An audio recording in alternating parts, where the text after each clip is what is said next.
So yesterday morning, I woke up. It was around like 9 or 9:30. I rolled over in bed, checked my phone, and was all groggy. And I was reading through emails. Some game was announced, and it said it was in a Nintendo Direct. And I was like, am I dreaming? Did this email mess up? Is there an embargo that I missed? What's going on right now? Like, what Direct? How long did I sleep for? What day is it? What day is it? So after a bit of quick digging around, I realized, yes, a Nintendo Direct did happen while I was sleeping. What? Where? Why?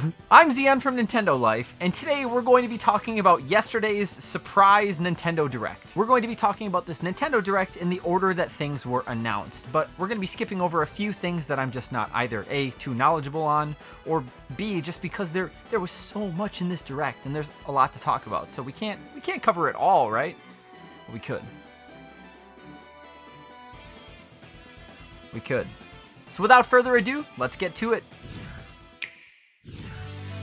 Starting off the Direct was a huge trailer for the definitive edition of Xenoblade Chronicles. Now, I personally have never played any of these action RPG titles before, but I know people absolutely love Shulk. And if you're like me, this could be potentially the perfect jumping off point to get into the series. This new version looks beautiful, especially in comparison to the 3DS and the Wii version nowadays. I'm not really sure how much new information we learned about this necessarily, but it does look like that they're doing a pretty good job remaking this. They also announced that the game is going to be getting a new epilogue story called Future Connected. We also got a release date for it, and it's dropping on May 29th.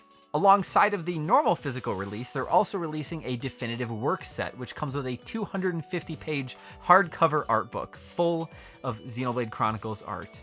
Now, before we get too much further in, I just want to point out that the person that narrated the majority of this Direct, man, something about it was so comforting, maybe, to just hear that person's voice, because I don't know, we've heard that narrator many times in Nintendo Directs. Maybe just in this strange time that we're living in right now, where we're all supposed to stay indoors and whatnot, it was just very nice to hear that person's voice, and I'm curious to know if a lot of you felt that same way.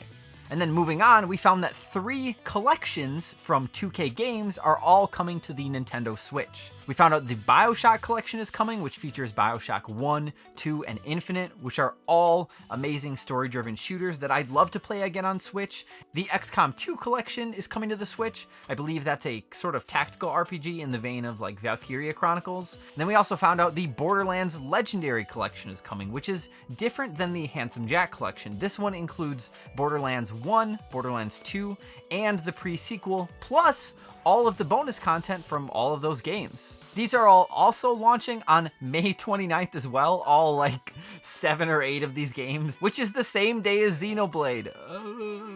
Unfortunately though, if you are a fan of physical video games, these collections from 2K are all going to require some downloads. We have a ton of more information about it over at nintendolife.com, so if you're curious, we'll leave a link in the description to the article down below for that. But it's just kind of a bummer that they're not packing all the content into the game, because it's 10 years down the road when the Nintendo Switch isn't the hottest thing in the market. It's going to be nice if you want to go back and play games like this to have it all right on the cartridge. And then after that, they announced the next portion of the Marvel Ultimate Alliance 3 expansion pass.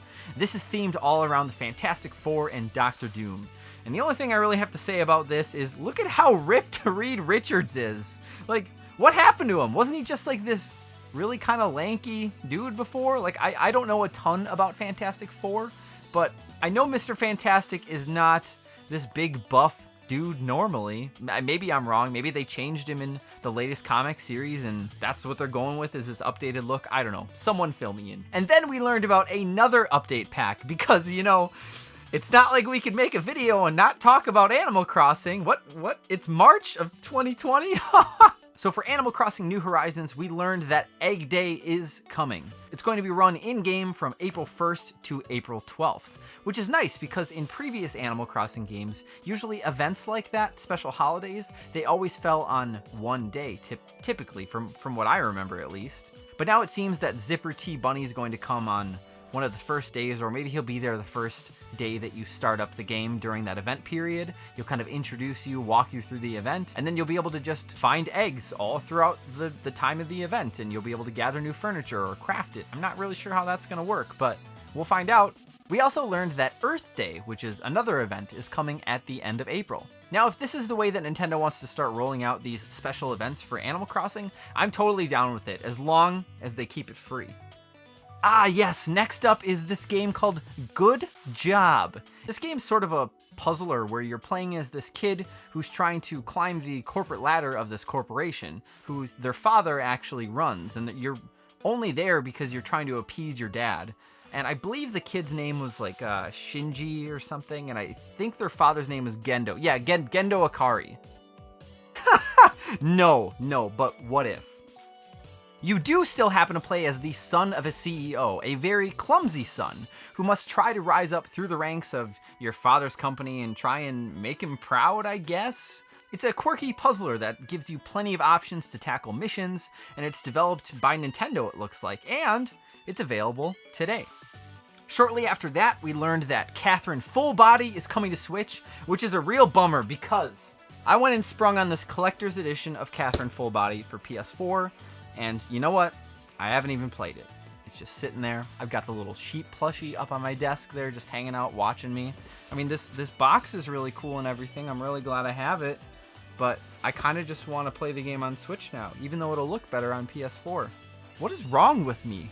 What is wrong with us? Now, if you're unfamiliar, Catherine is sort of a spin-off of the SMT Persona series. I believe it takes place in that world because the main character, Vincent, shows up in a Persona game at one point. That might have just been an Easter egg, I'm not sure. But you basically play as this character named Vincent, who's this guy who's going through a really tough time in his relationship. His girlfriend's name is Catherine, but it's with a K. And he ends up meeting this other Catherine with a C. And it's kind of a choose your own adventure in the way that you can pick and choose which way the story's gonna go. Yeah, it's a choose your own adventure, that's, I guess. But it's also, at night in the game, it's a puzzler where you're climbing this kind of wall of blocks. The best thing I can compare it to is Q*bert, but that's not even close. But in this new version of the game, there's another Catherine, and her name is Rin. And apparently it's like, I was reading on Wikipedia, apparently it's because her name would be like with a Q, like a Catherine, or just Catherine. I don't know. Regardless, this game is super cool. It's a little out there at times, but I had a ton of fun with it when I played it on PS3 back in the day, and I highly recommend keeping your eye on it. It comes out on Nintendo Switch on July 7th. Now, I bet at this point, in a year's time, we're going to have a good old-fashioned Persona game on the Switch. Maybe P3 or P4 or maybe P5? But if we're getting Catherine this early, I bet we're going to get some regular Persona games on Switch as well. We'll see. Oh, and then after that was the Ring Fit Adventure update. And when I first saw this, I totally thought this was a collaboration with Beat Saber or something. It looks super cool. So this is a free update that is coming to Ring Fit Adventure. They're introducing a rhythm game mode. They're adding 17 songs from video games like Mario Odyssey, Splatoon 2, Breath of the Wild. I think I even saw there's like a Wii Fit song in there as well. And it looks like you are supposed to squeeze the ring and kind of twist and turn and like do squats basically to the rhythm of the songs that are playing in the background. But the cool thing is that the update is available right now, so maybe if I'm feeling up to it after this video, maybe I'll actually try it out, because it looks really fun. They're also bringing a few other features to Ring Fit Adventure with this update as well, like the fact that you can make the main like companion character of the adventure mode of Ring Fit, Ring, you can give him a female voice. There's also some new language options, and there's some other stuff too. But one thing that's super critical about this update is currently Ring Fit Adventure is sold out like everywhere. If you go check on eBay and probably like the pre-owned section of Amazon, you'll find that copies of Ring Fit Adventure are like $200+. There's even aftermarket Ring-Con accessories that you can buy on eBay now. It's insane. So hopefully this update means that Nintendo is going to be rolling out some more Ring Fit Adventure products soon. So if you're still looking for one, hold on to hope. I bet you'll get one. And then this next announcement here, I love the way that they worded it. And here is some news about the next Smash Bros. Fighter, or something like that. Like, they announced that the next Smash Bros. Ultimate Fighter is going to be from ARMS. which I personally have not played a ton of ARMS. I know Alex really liked it a lot. I'm a huge fan of the character art though. It gives me some real Power Stone vibes. We didn't really get much info beyond that. We just know it's going to be an ARMS fighter. Oh, and that it's going to also release in June, I believe. You know, we could speculate on who it could be. It could be Springman or Ribbon Girl. I think Alex really likes Helix, I believe it is. I could see Twintel possibly being the character as well because the internet freaks out about Twintel. I really like Min Min. I think her ramen arm is super cool, and she has ramen like noodle hair. Another cool thing though is that ARMS is currently playable for free on the Nintendo Switch until April 6th for Nintendo Switch online users. And it's the full game. It's not like just the multiplayer or anything, which I guess to be fair, the game is mostly just multiplayer these days. There's not really a lot of story, but still, it's nice that they're doing it. After that, we got a ton of details about Breath of the Wild 2. Wait. Bravely Default 2. It looks like the game is going to have tons of voice acting. Not sure if it's going to be fully voiced, but there was a lot of voice acting in the trailer, which was...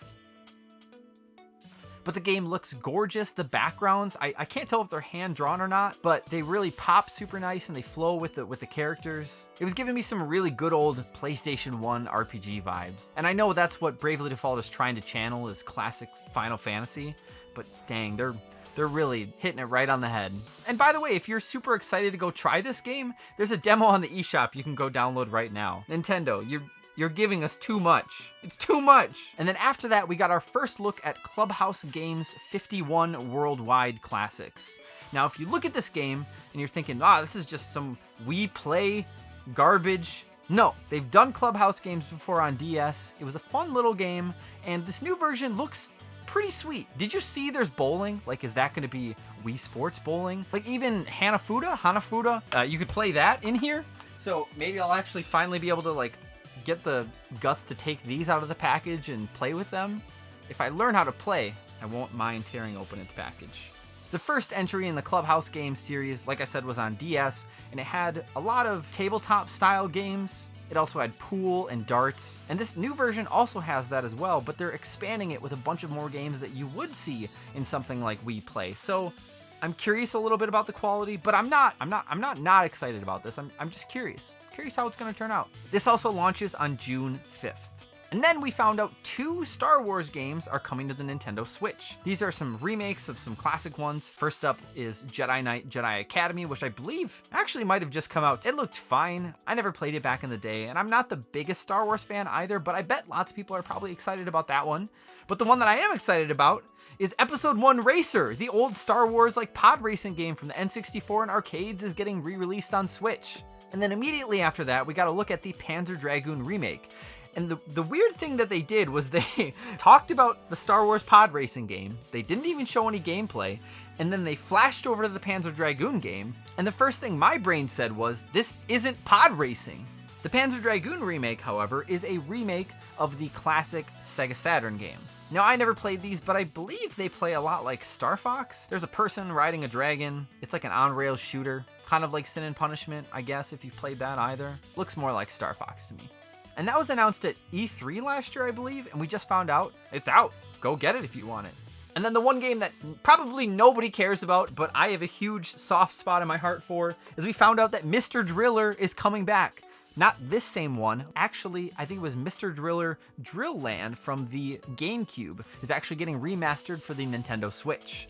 Now, if you're unfamiliar, Mr. Driller is a puzzle game where you play as that guy in the pink and blue outfit, and you basically have a little drill and you're just trying to dig as far down into the ground as you can. And while you're on your way down, breaking bricks and things, there will be bricks that you can't break that can crush you into oblivion, and you also need to watch your oxygen meter. And it's very simple, but at the same time, there's a lot that you have to keep your eyes on, and it's super fun. I first played it when I was like 10 at some hotel in Illinois. It was the only arcade they had in their little lobby vending machine room, and I played it so much. And I'm assuming the difficulty was set to easy because I was really good at it, and I loved it, and it's been stuck in my brain forever. And someday I hope to own a Mr. Driller arcade cabinet. And I'm literally just foaming at the mouth about Mr. Driller right now. But I love this game, and I'm so glad to see him coming back because, dang it, Mr. Driller, he's a good guy. And then Nintendo did the thing they always do where they show a big reel of games and then they go, all right, that's about everything we have to talk about today, except I think we have one more thing up our sleeves. And then they basically just showed us a bunch of info that I think we might have already known about Pokemon Sword and Shield's expansion pass. They basically gave us a deeper look at part 1 of the expansion pass, which is the Isle of Armor. We got to see the new legendary Pokemon Kubfu. He's super cute. We found out that he eventually evolves into a dark or water Pokemon depending on which tower you decide to go fight in, which path you basically choose. They also showed off some more of the starter Pokemon's like final evolutions, Gigantamax forms, which I've got to say, Sobel's evolution's new attack literally just sounds like the name of a super soaker. Here, I'll play it quick. It's G-Max Hydro Snipe. One thing that I did really like about that little Pokemon segment is the fact that they used the song that Toby Fox made for Pokemon in that little bit there, which I'm actually probably going to put it in this video somewhere because it's so good. Just let that man make an Earthbound game, please. And that about wraps up everything we had to talk about with yesterday's Nintendo Direct. But now's our time to ask you, what was your favorite thing about the Nintendo Direct? Were you surprised about anything?